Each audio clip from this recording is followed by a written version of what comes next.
ഇന്ന് നമുക്ക് മുരിങ്ങക്കായ കറി തയ്യാറാക്കാം. നല്ല ടേസ്റ്റി ആയിട്ടുള്ള കറിയാണ്. അപ്പോൾ ആദ്യം വേണ്ടത് മുരിങ്ങക്കായാണ്. പരിപ്പ് വേവിച്ചെടുക്കുക.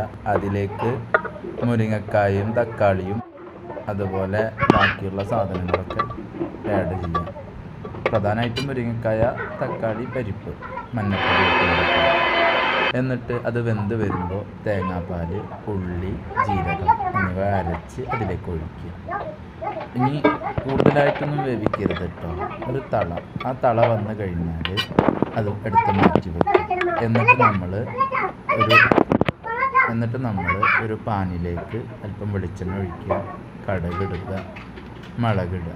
എന്നിട്ട് അതൊന്ന് നല്ല രൂപത്തിലൊന്ന് മുരിഞ്ഞ് ഇതായി വരുമ്പോൾ എടുത്തിട്ട് നമ്മൾ നേരത്തെ ഉണ്ടാക്കി വെച്ച അതിലേക്ക് ഒഴിക്കുക, കറിയിലേക്ക് ഒഴിക്കുക, കുക്കർ മൂടി വയ്ക്കുക. ഒരു 5 മിനിറ്റിന് ശേഷം നമ്മളതെടുത്ത്